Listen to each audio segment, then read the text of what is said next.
అందరికీ నమస్కారం. నా పేరు విజయరామరాజు. నేను సంస్కృత లెక్చరర్గా పనిచేస్తూ ఉన్నాను.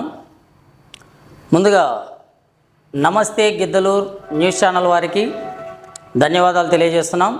ఎందువల్లంటే ఆంధ్రప్రదేశ్ రాష్ట్రంలో ఇంటర్మీడియట్ ఎగ్జామ్స్ రాసేటటువంటి విద్యార్థులు సుమారు 6 లక్షల మంది విద్యార్థులు ఇంటర్మీడియట్ ఎగ్జామ్స్ రాయడానికి సిద్ధంగా ఉన్నారు. వారందరూ మార్చి 1వ తారీఖున ఫస్ట్ ఇయర్ వారికి, మార్చి 2వ తారీఖున సెకండ్ ఇయర్ వారికి ఎగ్జామ్స్ జరుగుతున్నాయి. ఇందుకోసం విద్యార్థులు అహోరాత్రులు కష్టపడి ఎన్నో రకాల శ్రమలను పొందుతూ ఇంటర్మీడియట్ ఎగ్జామ్స్ను ప్రిపేర్ అవుతూ చాలా ఇబ్బందులు పడుతూ ఉన్నారు.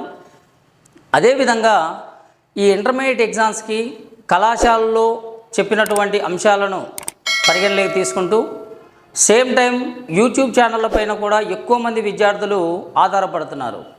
దానిని గమనించినటువంటి నమస్తే గిద్దలూరు ఛానల్ వాళ్ళు ఇంటర్మీడియట్ విద్యార్థులకు ఎలాగైనా మనం ఉపయోగపడాలి అని చెప్పి ఆ ఛానల్ యాజమాన్యం ఆలోచించి how to prepare intermediate examinations అని చెప్పేసి వాళ్ళు ఒక కొత్త ప్రోగ్రామ్ను డిజైన్ చేశారు.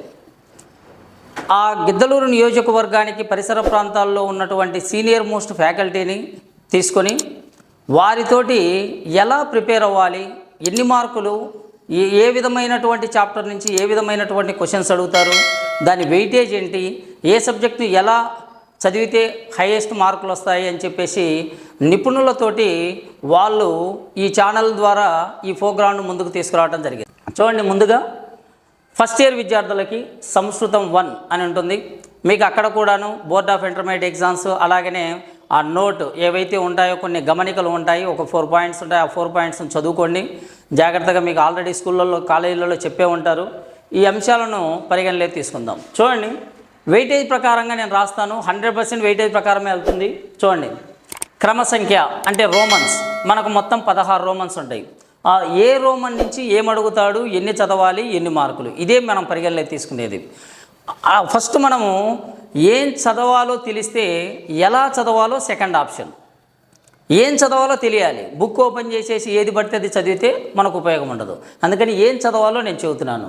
క్రమ సంఖ్య అంటే రోమన్ నెంబర్స్ వస్తాయి. అండ్ ప్రశ్న, ఆ రోమన్ నెంబర్లో ఏ విధమైన ప్రశ్నలు అడుగుతాడని చెప్తున్నాం. ఆ ప్రశ్నకు సంబంధించి ఏ పాఠ్యాంశాలను మనకు వాడు పొందుపరిచాడనేటటువంటిది చూస్తాం. ఆ పాఠ్యాంశాలలో వేటిని కంఠస్థం చేయాలనేటువంటిది చూస్తాం. ఆ కంఠస్థం చేసినటువంటి దానికి ఎన్ని మార్కులు ఇస్తున్నారో క్లారిటీగా ఇస్తున్నాను. కాబట్టి ఇది మీకు చాలా ఉపయోగపడతాయి. ఈ అంశాలన్నింటినీ గమనించండి. చూడండి, ఫస్ట్ రోమన్ కనుక చూసుకున్నట్లయితే శ్లోకం పూరయిత్వ భావం చలికత అని అంటాడు మీకు మోడల్ పేపర్లో, క్వశ్చన్ పేపర్లో. అంటే శ్లోకమును పూరించి భావమును రాయండి అని దాని అర్థం. ఎన్ని ఇచ్చాడు? 2 ఇస్తాడు. ఎన్ని రాయాలి? 1 రాయాలి. మరి ఈ శ్లోకాన్ని పూరించి భావం రాసేదానికి ఏ పాఠ్యాంశాలను ఇస్తాడు అంటే మనకు చాలా పాఠ్యాంశాలు ఉన్నాయి. ఇది ఒక కన్ఫ్యూజన్ నడుస్తుంది చాలామందికి. వేరే ఏ పాఠ్యాంశాల నుంచి అడగడమ్మా? పద్య భాగంలో ఉన్నటువంటి 2 లెసన్స్లో నుంచి మాత్రమే ఈ శ్లోకాలు పూరించి భావం రాసేదానికి ఇస్తాడు. ఆ ఏవే చాప్టర్లు?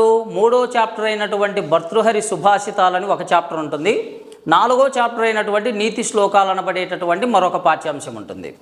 మరి ఈ 2 లెసన్స్లో మరలా చాలా శ్లోకాలు ఉంటాయి. అన్ని శ్లోకాల నుంచి వాడు సుభాషితాల పాఠ్యాంశంలో స్టార్ గుర్తు పెట్టినటువంటి శ్లోకాలలో నుంచి మాత్రమే ఇస్తాడు. స్టార్ గుర్తు పెట్టిన ఎన్ని ఉన్నాయి? 6 ఉన్నాయి. నీతి శ్లోకాల్లో స్టార్ గుర్తు పెట్టిన ఎన్ని ఉన్నాయి? 6 ఉన్నాయి. ఈ 2 లెసన్స్లో నుంచి మాత్రమే శ్లోకం పూరించి భావం రాసేదానికి ఇస్తాడు. ఇది కూడా ఎలా అడుగుతాడు? ఈ 6 నుంచి 1, ఈ 6 నుంచి 1 అడుగుతాడు. ఆ లెక్క ప్రకారం 2 అడుగుతాడు. ఎన్ని రాయాలి? 1 రాయాలి. మరి ఇప్పుడు ఇక్కడ నువ్వు 12 శ్లోకాలు చదవటం మూలాన నీకు టైం వేస్ట్ అవుతుంది. నీకు నాలెడ్జ్ కావాలనుకుంటే చదువుకో, మార్కుల కోసం కావాలనుకుంటే మాత్రం 2 లెసన్స్ చదవాల్సిన అవసరం నీకు లేదు. ఏదో ఒక చాప్టర్ను ఫాలో అవ్వు.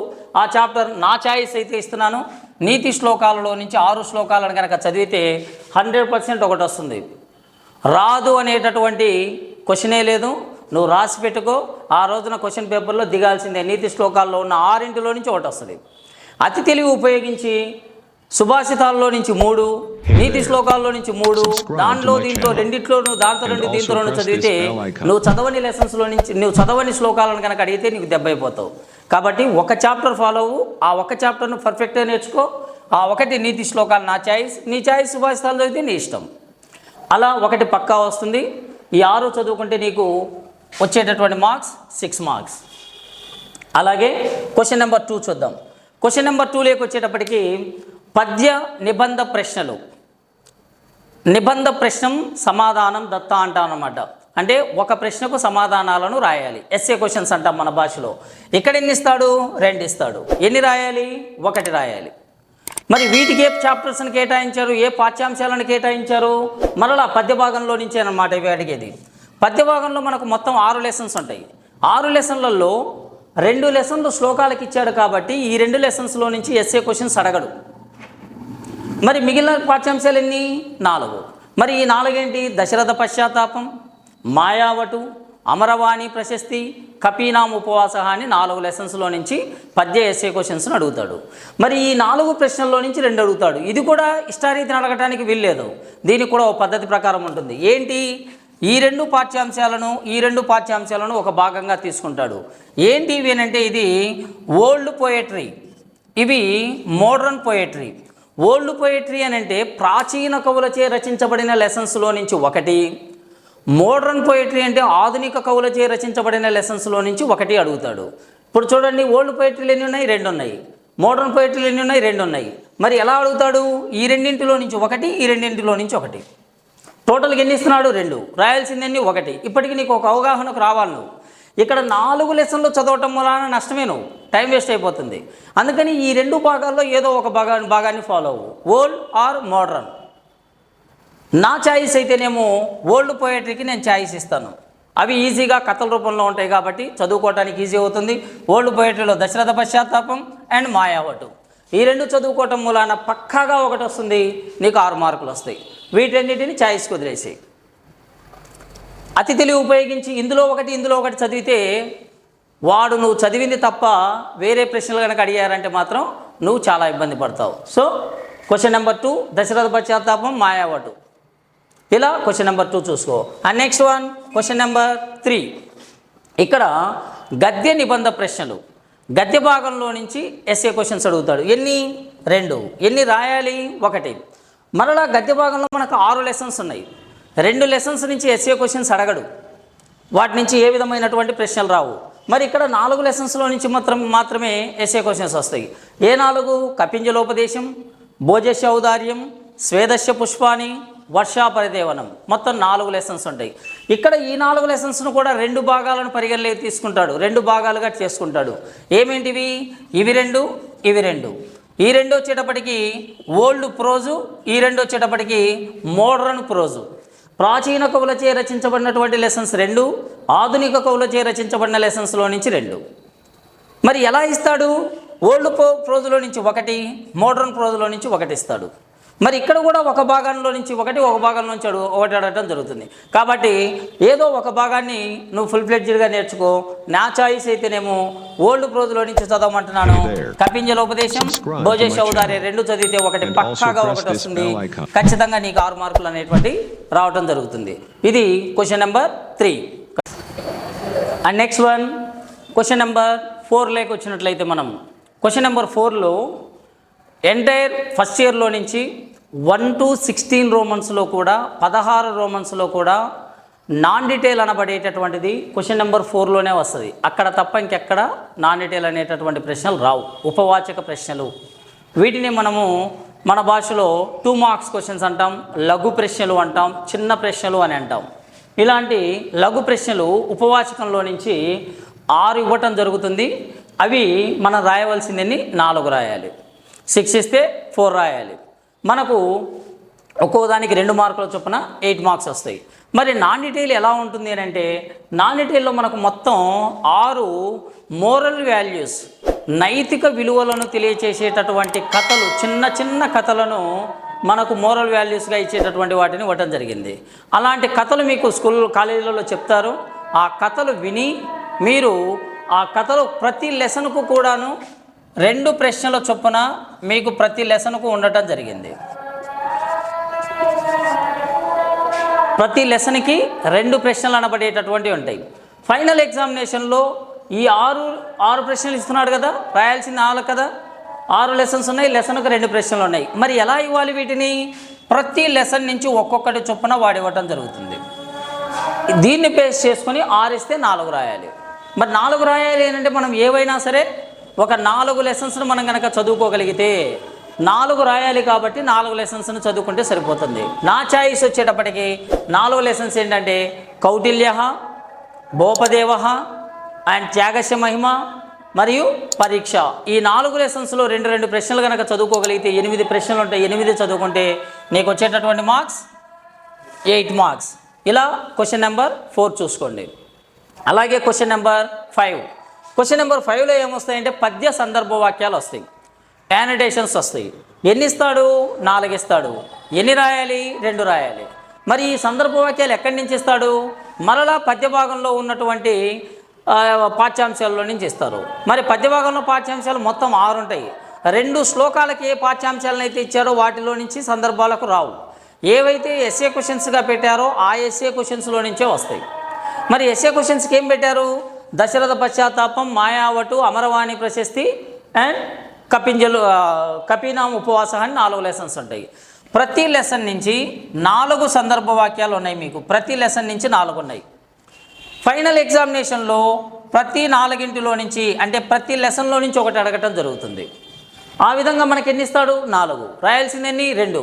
మరి 2 రాయాలి అని అంటే 4 లెసన్లను కంఠస్థం చేయాల్సినటువంటి అవసరం లేదు. ఏవైనా 2 ఫాలో అవ్వు. ఆ 2 కూడా నా చాయిస్ అయితేనేమో దశరథ పశ్చాత్తాపం, మాయావటు అంటే ఫస్ట్ లెసన్, సెకండ్ లెసన్ మీరు చదువుకున్నట్లయితే 2 పక్కాగా వస్తాయి.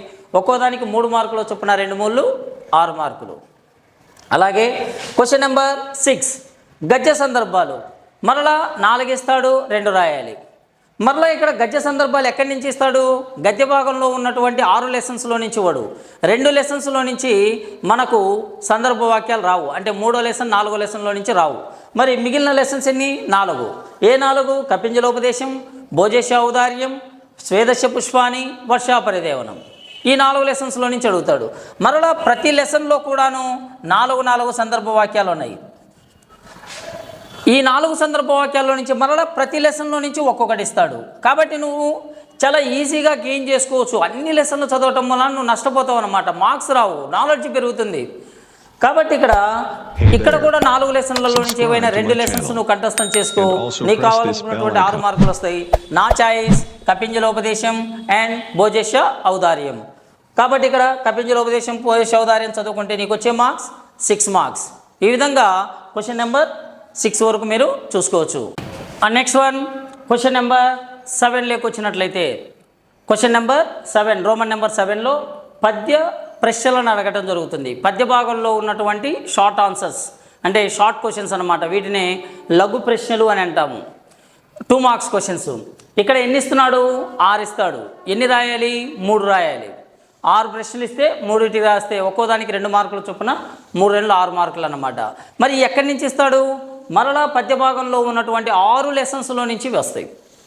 ఇందులో మరలా ప్రతి లెసన్ నుంచి 4 ప్రశ్నలు ఉండటం అనేటటువంటిది జరిగింది. మీరు చాలా జాగ్రత్తగా మెటీరియల్లో కానీ క్వశ్చన్ పేపర్లో కానీ టెక్స్ట్ బుక్లో కానీ మీరు కనుక గమనించినట్లయితే ప్రతి లెసన్ నుంచి 4 ప్రశ్నలు ఉన్నాయి.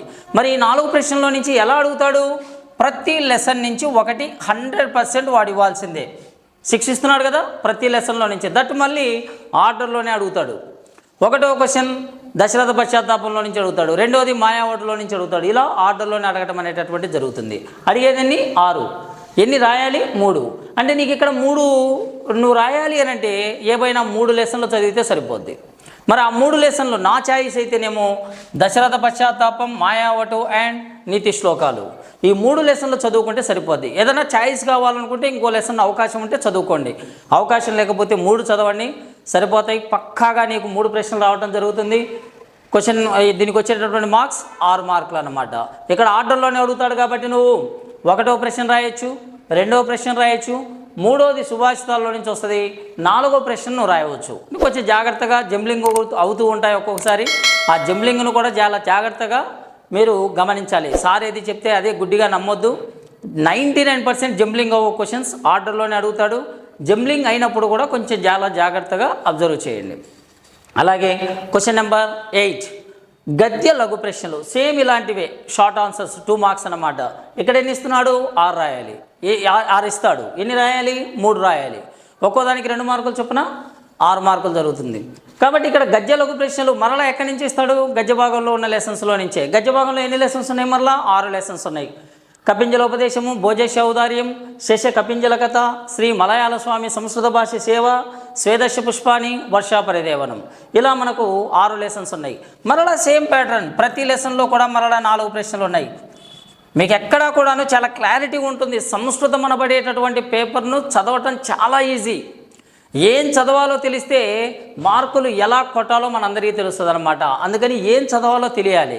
ఇక్కడ కూడా మరలా ప్రతి లెసన్ నుంచి ఒక్కొక్కటి అడగటం జరుగుతుంది. ప్రతి లెసన్ నుంచి ఒక్కొక్కటి అడుగుతాడు. మరి ఇక్కడ ప్రతి లెసన్ నుంచి ఒక్కొక్కటి అడుగుతాడు కాబట్టి 6 లెసన్స్ నుంచి 6 ఇస్తాడు, 3 రాయాలి అని అంటే 3 లెసన్స్ని మీరు సెలెక్ట్ చేసుకోండి. నా చాయిస్ కపింజలోపదేశం, భోజేశ ఔదార్యం అండ్ లాస్ట్ చాప్టర్ వర్షా పరిదేవనం. ఈ లెసన్ కొంచెం ఈజీగా ఉంటుంది. మీకు ఈజీగా ఏదనిపిస్తే చదువుకోండి 3 లెసన్లు, మిగిలిన వాటిని చాయిస్కి వదిలేసేయండి. ఎన్ని మార్కులు? 6 మార్క్స్. ఇలా గద్య భాగంలో ఉన్నటువంటి 2 మార్క్స్ను కూడా మనము చాలా జాగ్రత్తగా చదువుకోవచ్చు. అండ్ క్వశ్చన్ నెంబర్ 9లో లేఖలు అడగటం జరుగుతుంది. ఈ లేఖలను పత్రలేఖనం అని అంటాం వీటిని. ఆ లేఖలు వచ్చేటప్పటికి మనకు 2 అడగటం జరుగుతుంది, 1 రాయాలి. మరి ఈ 2 లేఖలు ఎక్కడి నుంచి అడుగుతాడు? మనకు సిలబస్లో ఏదో 10వ తరగతిలో లాగా ఇంకో వేరు క్లాసులలో అయితే కొన్ని 20-30 లేఖలు ఉంటాయన్నమాట. జనరల్గా రాసే లేఖలు కూడా ఉంటాయి, కానీ ఇంటర్మీడియట్లో అలా ఉండవు. మనకు సిలబస్లో ఉన్న లేఖలే 4 అంటే 4 లేఖలు ఉన్నాయి. 1 పుస్తక ప్రేషణాయ అభ్యర్థన పత్రం, పుత్రః ఆర్ పుత్రిక పితరం ప్రతి, జ్వరార్థస్య విరామగ్రహణాయ అభ్యర్థన పత్రం, విరామగ్రహణాయ అభ్యర్థన పత్రం. అంటే పుస్తకాల పబ్లిషర్స్కి, ఒక బుక్ షాప్ యజమానికో ఒక పబ్లిషర్స్ యజమానికో లేఖ రాయటం, కొన్ని పుస్తకాలు కావాలని. కుమారుడు లేదా కుమార్తె తండ్రిని ఉద్దేశించి ఒక లేఖ రాయటం. జ్వరం వచ్చిందని చెప్పేసి విరామమును కోరుకుంటూ ప్రిన్సిపాల్ గారికి ఒక లేఖ రాయటం. అండ్ విరామమును కోరుకుంటూ ఏదైనా గృహప్రవేశాలు కానీ కళ్యాణాలు కానీ మొదలైనటువంటి అంశాలను పేర్కొంటూ ప్రిన్సిపాల్ గారికి సెలవును కోరుకుంటూ లేఖ రాయటం. ఈ 4 మాత్రమే మనకు లెటర్స్ ఉన్నాయి. ఇంకా వేరే ఎక్కడి నుంచి కూడా లెటర్స్ అడగడు. మరి ఈ 4టిని కూడా ఎలా అడుగుతాడు అని అంటే 2 లేఖలను ఒక భాగంగా పరిగణలోకి తీసుకుంటాడు, 2 లేఖలను ఒక భాగంగా పరిగణలోకి తీసుకుంటాడు. మరి పర్సనల్, నాన్ పర్సనల్ అంటాం అన్నమాట. పర్సనల్ లెటర్స్ను ఒక భాగంగా, నాన్ పర్సనల్ లెటర్స్ను ఒక భాగంగా చేస్తాడు. మనకు పర్సనల్ లెటర్స్లో ఉన్నటువంటి 2 నుంచి 1 అడుగుతాడు, నాన్ పర్సనల్లో నుంచి 2 నుంచి 1 అడుగుతాడు. మనము 5 మార్క్స్ లేఖకు రావాలి అని అంటే ఈ 2 భాగాల్లో ఏదో ఒక భాగాన్ని నువ్వు చదువుకుంటే సరిపోతుంది. నా చాయిస్ నాన్ పర్సనల్ లెటర్స్లో నుంచి మనము చదువుకోగలిగినట్లయితే ఈజీగా ఉంటుంది. కారణం ఏంటంటే నాన్ పర్సనల్లో జ్వరార్థస్య విరామగ్రహణాయ 2 సేమ్ ఉంటాయి. 2 ప్రిన్సిపాల్కు రాసేటటువంటివి కాబట్టి కాజ్ మాత్రం మారిస్తే చాలు. 3వ లెటర్ రాసేటప్పుడు జ్వరం వచ్చిందని చెప్పి, 4వ లెటర్ రాసేటప్పుడు జనరల్గా గృహప్రవేశమనో లేకపోతే వివాహమనో లేకపోతే గుడికి వెళ్తున్నాం, పుణ్యక్షేత్రాలకు వెళ్తున్నామని ఏదో ఒక కారణాన్ని తెలియజేస్తూ మనము విరామమును కోరుకుంటూ ఈ లేఖలను రాస్తే సరిపోతుంది. నా చాయిస్ 3వ లెటర్, 4వ లెటర్ కనుక మీరు చదివితే 5 మార్క్స్ వస్తాయి. అలాగే క్వశ్చన్ నెంబర్ 10 శబ్దాలు వస్తాయి. మీకు ఇప్పటికే తరువుగా వీటన్నింటినీ కూడా బాగా రివిజన్ చేసుకుని ఉంటారు. శబ్దాలు మీకు బాగా తెలుసు, ఎలా రాయాలి ఏంటి అనబడేటటువంటిది. శబ్దాలు మనకు 4 ఇస్తాడు, 2 మనం రాయాలి. మనకు శబ్దాలు మొత్తం ఎన్ని ఉంటాయి అని అంటే శబ్దాలను 4 భాగాలుగా చేసుకున్నాడు. పుంలింగాలు 5 ఉంటాయి, స్త్రీలింగాలు 5 ఉంటాయి, నపుంసకలింగాలు 3 ఉంటాయి, సర్వనామ శబ్దాలు 8 ఉంటాయి. మనకు మొత్తం 21 శబ్దాలు ఉన్నాయి మనకు సిలబస్లో. 21 శబ్దాలను చదువుకోవటం మూలాన నువ్వు సమయం అనేటటువంటిది నీకు దొరకదు. ఇందులో 4 భాగాలుగా చేశాడు. ప్రతి భాగంలో నుంచి వాడు ఫైనల్ ఎగ్జామినేషన్లో 1 ఇస్తాడు. అంటే పుంలింగాలు 5లో 1, స్త్రీలింగాలు 5లో నుంచి 1, నపుంసకలింగాలు 3లో నుంచి 1, సర్వనామాలు 8లో నుంచి 1 అడుగుతాడు. మరి మనకు 4 భాగాలలో నుంచి ప్రతి భాగంలో నుంచి ఒక్కొక్కటి అడుగుతాడు కాబట్టి ఖచ్చితంగా మనం ఏవైనా 2 భాగాలు చదువుకుంటే సరిపోతుంది. నా చాయిస్ అయితేనేమో పుంలింగాలు 5 చదవండి, నపుంసకలింగాలు 3 చదవండి. స్త్రీలింగాలు కొంచెం ఇబ్బందిగా ఉంటాయి, సర్వనామ శబ్దాలు కన్ఫ్యూజన్గా ఉంటాయి. నాకు తెలిసి పుంలింగాలు నపుంసకలింగాలు చదివితే మొత్తం 8 శబ్దాలే నువ్వు చదువుతావు. ఆ 8 శబ్దాలు చదువుకుంటే నువ్వు పక్కాగా 2 రాయగలుగుతావు, నీకు వచ్చేటటువంటి మార్క్స్ 12 మార్క్స్ అనబడేటటువంటి నీకు అక్కడ కనిపించడం జరుగుతుంది. అలాగే ధాతువులు అనబడేటటువంటి 4 ఇస్తాడు, 2 రాయాలి. మరి ఇవి కూడా మనకున్నటువంటి టోటల్ క్వశ్చన్ పేపర్ మొత్తంలో చాలా ఈజీగా ఉండేటటువంటి టాపిక్ ఏదైనా ఉందంటే ధాతువులే. చాలా తెలివిగా నేర్చుకుంటే మంచిగా మార్కులు వస్తాయి. ఈ 4 కూడా ఎక్కడి నుంచి ఇస్తాడు ధాతువులు? పరస్మైపద ధాతువులు మనకు సిలబస్లో 10 ఉన్నాయి, ఆత్మనేపద ధాతువులు సిలబస్లో 5 ఉన్నాయి. మరి వీటిల్లో నుంచి మనకు ధాతువులను అడగడం జరుగుతుంది. మీకు తెలుసు అవన్నీ కూడా వర్తమాన కాలం అని, లట్టు, లంగు, రొట్టు, లోటు, లింగు ఇలా ఉన్నాయన్నమాట. అవన్నీ కూడా మీకు చెప్పే ఉంటారు, నేను ప్రత్యేకంగా చెప్పక్కర్లేదు. ఈ ధాతువులు 4 ఇస్తే 2 రాయాలి కాబట్టి మరి ఇవి ఎక్కడి నుంచి అడుగుతాడు?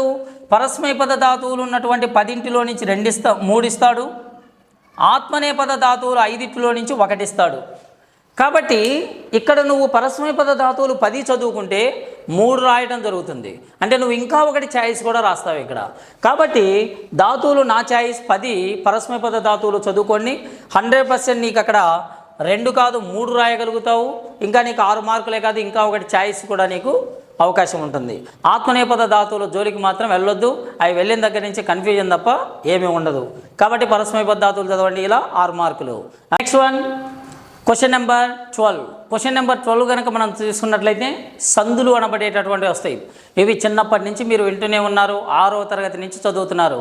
కాకపోతే అక్కడ తెలుగులో చదివారు, ఇక్కడ సాంస్క్రిట్లో చదువుతున్నారు. చూడండి, సందయ అంటాము క్వశ్చన్ నెంబర్ 12లో. 3ని నామనిర్దేశపూర్వకం విఘటయత అంటాడు. 3టికి నామంలో నిర్దేశించి విడదీయండి అని చెప్పేసి తెలియజేస్తాడు. ఎన్ని ఇస్తున్నాడు? 6 ఇస్తున్నాడు. ఎన్ని రాయాలి? 3 రాయాలి. విఘటయత అంటే అర్థం ఏంటంటే ఇచ్చినటువంటి ఎగ్జాంపుల్ను విడదీయాలి, విడదీసి దాని యొక్క సంధి పేరును రాయాలి. అలా మనం రాసినట్లయితే విడదీసినందుకు 1 మార్కు, సంధి పేరు రాసినందుకు 1 మార్కు. చాలామంది విడదీసి వదిలేసి వస్తారు, సంధి పేరు కూడా రాయాలి. అలాగైతేనే నీకు 2 మార్కులు వస్తాయి. మరి ఇక్కడ ఎక్కడి నుంచి ఇస్తారు? ఏ సిలబస్లో నుంచి ఇస్తారు? సందులు అంటే చాలా ఉంటాయి సంస్కృత సందులు చాలా ఉంటాయి. అన్ని సందుల్లో నుంచి అడగడు. సిలబస్లో మనకు నిర్దేశించాడు. 6 అంటే 6 సందులు ఉన్నాయి మనకు సిలబస్లో. సవర్ణ దీర్ఘ సంధి, గుణసంధి, వృద్ధి సంధి, యనాదేశ సంధి, అయవాయావ సంధి, పూర్వరూప సంధి. మరి ఈ 6 సందుల్లో నుంచే ఇస్తాడు. మరి ఈ 6 సందుల్లో మామూలుగా అయితే కొన్ని వేల ఎగ్జాంపుల్స్ ఉంటాయి. అన్ని ఎగ్జాంపుల్స్ నుంచి, అన్ని ఉదాహరణల నుంచి ఎక్కడెక్కడో ఉదాహరణలు ఇవ్వడు. ఎక్కడైతే టెక్స్ట్ బుక్లో మనకు కొన్ని ఎగ్జాంపుల్స్ నిర్దేశించాడో నిర్దేశించబడినటువంటి ఎగ్జాంపుల్స్లో నుంచి మాత్రమే అడుగుతాడు, ఏవి పడితే అడగడు. మరి ఎన్ని నిర్దేశించాడు? సవర్ణ దీర్ఘ సంధిలో 13 ఎగ్జాంపుల్స్ ఉంటాయి, గుణసంధిలో 11 ఉంటాయి, వృద్ధి సంధిలో 8 ఉంటాయి, యనాదేశ సంధిలో 16 ఉంటాయి, అయవాయ సంధిలో 4 ఉంటాయి, పూర్వరూప సంధిలో 9 ఉంటాయి. ఇంతే ఎగ్జాంపుల్స్. ఏమడిగినా నీకు వీటిలో నుంచి మాత్రమే మనకు అడగటం జరుగుతుంది. మరి ఎలా అడుగుతాడు వీటిని కూడా? ప్రతి సంధిలో నుంచి ఒక్కొక్క ఎగ్జాంపుల్ అనబడేటటువంటిది ఇవ్వాల్సిందే. చచ్చినట్టు వాడు ఇస్తాడు. 99% ఇస్తాడు. దట్ ఆర్డర్లోనే అడుగుతాడు. అవకాశం ఉన్న మేరకు స్టూడెంట్ని ఎక్కడా ఇబ్బంది పెట్టడు, ఆర్డర్లోనే అడుగుతాడు. అంటే ఫస్ట్ ఎగ్జాంపుల్ సవర్ణ దీర్ఘ సంధి నుంచే వస్తుంది, 2వది గుణసంధిలో నుంచే వస్తుంది, 6వది పూర్వరూప సంధిలో నుంచే వస్తుంది. జంబ్లింగ్ ఇవ్వడు. అవకాశం ఉన్న మేరకు జంబ్లింగ్ ఇవ్వడు. ఒక్కొక్కసారి జంబ్లింగ్ ఇస్తాడు. కొంచెం జాగ్రత్తగా అబ్జర్వ్ చేయండి. నేను చెప్పినట్టుగా యాజ్ ఇట్ ఈస్ కానీ కాదు, కానీ ఒక్కొక్కసారి అడుగుతాడు. ఒక్కొక్కసారి పిల్లల్ని చాలా డిస్టర్బ్ చేయడం కోసం కొన్నిసార్లు క్వశ్చన్ పేపర్లు ఇవ్వడం జరుగుతుంది. అందుకని ఎక్కడ ఇబ్బంది ఉండదు కాబట్టి 6 ఆర్డర్లోనే అడుగుతాడు. మరి ఇక్కడ 6 సందులను కనుక మీరు చూసినట్లయితే ప్రతి దానిలో నుంచి ఒక్కొక్కటి చొప్పున ఇస్తాడు. కాబట్టి మనం రాయాల్సింది 3 కాబట్టి ఏవైనా 3 సందులను నువ్వు టార్గెట్గా చేసుకొని చదివితే చాలు. అన్ని సందులు అవసరంలా. నా ఛాయిస్ వచ్చేటప్పటికి 6 సందుల్లో సవర్ణ దీర్ఘ సంధి చదవండి, అయవాయవ సంధి చదవండి, పూర్వరూప సంధి చదవండి. మీరు కూడా అవే చదివే ఉంటారు ఆల్రెడీ, ఎందుకంటే తక్కువ ఉంటాయి, చిన్నప్పటి నుంచి చదివి ఉంటారు. కాబట్టి సవర్ణ దీర్ఘ సంధి, అయవాయవ సంధి, పూర్వరూప సంధి నీకు కావాల్సినటువంటి 6 మార్కులు రావటం జరుగుతుంది. అలాగనే క్వశ్చన్ నెంబర్ 13లోకి వచ్చేటప్పటికి మరలా సందులే అడుగుతాడు. కాకపోతే ఇక్కడ విఘటయత, ఇక్కడైతేనేమో సందత్త. ఇక్కడేం చేస్తాడు? విడదీసిస్తాడు. దాన్ని మీరు సంధిని చేసి సంధి పేరును రాయాలి. సంధి పేరు రాయకుండా మాత్రం ఉండొద్దు. అంటే సందత్త అంటే కలపడం అన్నమాట. 6 ఇస్తాడు, 3 రాయాలి. మరలా ఎక్కడి నుంచి? ఇదే సందులు, పైన ఏ సందులకైతే చదివావు కింద అదే సందుల్లో నుంచి అడుగుతాడు. మరలా సందులలో ఎన్ని ఉన్నాయి? సేమ్. సవర్ణ దీర్ఘ సంధి 13, గుణసంధి 11, వృద్ధి సంధి 16, యనాదేశ సంధి వృద్ధి సంధి 8, యనాదేశ సంధి 16, అయవాయ సంధి 4, పూర్వరూప సంధి ఒక 9 ఉంటాయి. ఇలా ఎగ్జాంపుల్స్ అనబడేటటువంటి ఇస్తాడు. మరలా ఇదే సందుల్లో నుంచి ఒక్కొక్కటి చొప్పున మరలా ఆర్డర్ ప్రకారమే అడుగుతాడు. ఆ లెక్కన వాడు 6 అడుగుతాడు, మనం 3 రాయాలి. మరి 3 రాయాలి అంటే మరలా మనం ఎన్ని సందులు కంఠస్థం చేయాలి? మరలా సేమ్ 3 సందులు చదువుకోండి. ఇక్కడ వేటికైతే కంఠస్థం చేశారో వాటినే మీరు కంఠస్థం చేసుకుంటే మీకు ఈజీగా ఉంటుంది. నా చాయిస్ సవర్ణ దీర్ఘ సంధి, అయవాయవ సంధి, పూర్వరూప సంధి చాలా ఈజీగా ఉంటుంది. సవర్ణ దీర్ఘ సంధి చిన్నప్పటి నుంచి నిక్కలు వేసుకున్న కానీ చదువుతున్నారు కాబట్టి మంచిగా చదువుకోవచ్చు. అయవాయవ సంధి, పూర్వరూప సంధి చదువుకోవచ్చు. నీకు వచ్చేటటువంటి మార్క్స్ 6 మార్క్స్ అంటే సందులు టాపిక్లో నుంచి నీకు 12 మార్కులు అనబడేటటువంటి రావటం జరుగుతుంది. చాలా జాగ్రత్తగా ప్లాన్ చేసుకోవాలి. పూర్వ పరస్వరాలను జాగ్రత్తగా చూసుకోండి. ప్లస్కు ముందున్న అక్షరము, ప్లస్ తర్వాత ఉన్న అక్షరము, అక్కడ దీర్ఘాలు ఉన్నాయా, హ్రస్వాలు ఉన్నాయా, చాలా జాగ్రత్తగా తీసుకోవాలి. సంధి పేరు తప్పు రాసినా మార్కులు పోతాయి కాబట్టి సంధి పేర్లను బాగా ప్రాక్టీస్ చేయండి. చివరిలో విసర్గలు వీటన్నింటినీ చాలా జాగ్రత్తగా అబ్జర్వ్ చేయండి. నెక్స్ట్ వన్, ఇప్పటి వరకు మనం క్వశ్చన్ నెంబర్ 1 నుంచి క్వశ్చన్ నెంబర్ 13 వరకు చూసాం. ఎక్కడి వరకు ఛాయిస్ అనబడేటటువంటిది ఉంటుంది. ఇక ఛాయిస్ లేనటువంటి ప్రశ్నలు question number 14, question number 15, question number 16. ఈ 4 ప్రశ్నలకి ఛాయిస్ అనేటటువంటిది ఉండదు. సిలబస్లో వేటినైతే మనకు పొందుపరిచారో మొత్తము చదవాల్సింది ఉంటుంది. అలాగనే క్వశ్చన్ నెంబర్ 14లో చూసినట్లయితే మనము అనువాదాహ అంటాం, అనువాదత అంటాం. వాటిని ట్రాన్స్లేషన్ అంటే మనం ట్రాన్స్లేట్ చేయాలి. సంస్కృత వాక్యాన్ని వాళ్ళు ఇచ్చినట్లయితే దాన్ని మీరు తెలుగులోనికి అనువదించాలి. ఎన్ని ఇస్తాడు? 5. ఎన్ని రాయాలి? 5 రాయాలి. No choice. మరి మనకు ఆ ట్రాన్స్లేట్ అనువాదాలకు సంబంధించినటువంటి ఆ సెంటెన్స్ మనకు సంస్కృతంలో ఫస్ట్ ఇయర్లో ఎన్ని ఉంటాయి అని అంటే మొత్తం 30 సెంటెన్స్ ఉంటాయి. 1 నుంచి 30 సెంటెన్స్ ఉంటాయి. 30 చదివితే వాడు 5 ఇస్తాడు, 5 రాయాలి. కాబట్టి ఇక్కడ కంఠస్థ పాఠ్యాంశాల్లో ఎన్ని చదవాలి? అన్నీ చదవాల్సిందే, ఛాయిస్ లేదు. కాకపోతే ఒకటి మనకు వర్తమాన కాలానికి సంబంధించిన 7 మొదటి 7 నుంచి ఒకటి వస్తుంది. తర్వాత భూతకాలానికి సంబంధించిన 6 నుంచి ఒకటి వస్తుంది. భవిష్యత్ కాలానికి సంబంధించిన 8 నుంచి ఒకటి వస్తుంది. అంటే 1 to 7 నుంచి ఒకటి, 8 to 12 నుంచి ఒకటి, 12 to 22 వరకు ఒకటి. ఆ తర్వాత మోరల్ వాల్యూస్ సంబంధించినటువంటి నైతిక విలువలకు సంబంధించినటువంటి సెంటెన్స్ మంచి కొటేషన్స్లో నుంచి ఒక 2. అంటే అవి కూడా ఎలాగైనా అడుగుతాడు కాబట్టి దీంట్లో నుంచే వస్తాయన్న గ్యారంటీ లేదు. ఎలాగైనా నువ్వు మొత్తం చదవాల్సిందే కాబట్టి 30 సెంటెన్స్ చదువు, అక్కడ 5 మార్కులు రావడం జరుగుతుంది. తెలుగు లేదా ఇంగ్లీష్లోనికి నువ్వు ట్రాన్స్లేట్ చేయాలి. ఓకేనా? అలాగే నెక్స్ట్ క్వశ్చన్ నెంబర్ 15, పద్య ఏకపద సమాధానాలు. ఏకపద సమాధానాలు అంటే 1 word ఆన్సర్స్. అవకాశం ఉన్న మేరకు ఎక్కడ కూడా సెంటెన్స్ మొత్తం రాయండి. సమయం లేకపోతే 1 word, ఆ ఒక్క వర్డ్ రాసేసినా సరిపోతుంది. 5 ఇస్తాడు, 5 రాయాలి. 1 word ఉంటాయి ఆన్సర్స్, మీకు తెలుసు. ప్రతి లెసన్ నుంచి కూడా మరలా మనకు 4 ప్రశ్నలు ఉన్నాయన్నమాట. బిట్ టైప్ అన్నమాట వీటన్నింటినీ. ఇవి బిట్స్గా ఉంటాయి. ప్రతి లెసన్లో నుంచి 4 ఉన్నాయి, 6 లెసన్స్లో నుంచి ఉన్నాయి. కానీ ఇక్కడ కూడాను 5 అడుగుతాడు, 5 రాయాలి. మరి 6 లెసన్లు చదివితే ఏదో ఒక లెసన్ మిస్ అవుతుంది. అది ఏ లెసనో చెప్పలేం కాబట్టి 6 చదవాల్సిందే.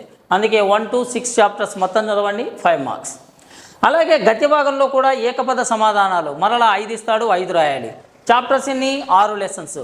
మరలా ప్రతి లెసన్లో ఎన్ని ప్రశ్నలు ఉన్నాయి? మరలా 4 చొప్పున ప్రశ్నలు ఉన్నాయి. ఇలా మనకు మరలా ఎన్ని ఇస్తున్నాడు? 5 ఇస్తాడు, 5 రాయాలి. మరి ఒక లెసన్ మిస్ అవుతుంది, ఏ లెసన్లో తెలియదు కాబట్టి 6 లెసన్స్ని కంఠస్థం చేయాలి. 1 to 6, 5 మార్క్స్ వస్తాయి. అంటే ఈ బిట్స్ అనబడేటటువంటి 12 లెసన్లు. ప్రతి లెసన్కు 4 చొప్పున 48 బిట్స్ ఉంటాయి. ఈ బిట్స్ని ప్రతిరోజు కంఠస్థం చేయండి. అంటే ఆస్కింగ్ మెథడ్ ఉపయోగించండి. నువ్వు నీ ఫ్రెండ్ నిన్ను, ఒకరోజు నువ్వు ఆస్కింగ్ మెథడ్ కనుక మనం అడిగినట్లయితే వీటిని ఈజీగా గుర్తుపెట్టుకునేదానికి అవకాశం ఉంటుంది. ఇలా మనము 99 మార్కులు మనము సాధించడానికి కావలసినటువంటి మార్క్స్ని మనము ఈ వీడియోలో తెలియజేయటం జరిగింది. మీకు ఏదైనా డౌట్స్ కనుక ఉన్నట్లయితే ఇంకా మీ ఉపాధ్యాయులను అడిగి మీ లెక్చరర్స్ ఉంటారు, వాళ్ళని డౌట్స్ క్లారిఫై చేసుకోండి. మనకు మంచి మార్కులు వస్తాయి. అనవసరంగా వేస్టేజ్ అంతా ఎక్కువగా చదివేసేసి మన టైం వేస్ట్ చేసుకోకుండా మిగిలినటువంటి గ్రూప్స్ పైన వాటిపైన కాన్సన్ట్రేట్ చేసుకొని మీరు మంచిగా సక్సెస్ఫుల్గా 99 మార్కులు మీరు సాధించి సాంస్క్రిట్లో ఒక మంచి గ్రేడ్ మార్కులతోటి మీరు ముందుకు వెళ్ళాలని మీ అందరికీ కూడాను శుభాకాంక్షలు తెలియజేస్తూ మరొకసారి నమస్తే గిద్దలూరు న్యూస్ ఛానల్ను సబ్స్క్రైబ్ చేయండి, షేర్ చేయండి. 10 మందికి ఈ వీడియోను మీరు పంపిస్తే వాళ్ళకు కూడా మంచి జరుగుతుంది. ధన్యవాదాలు.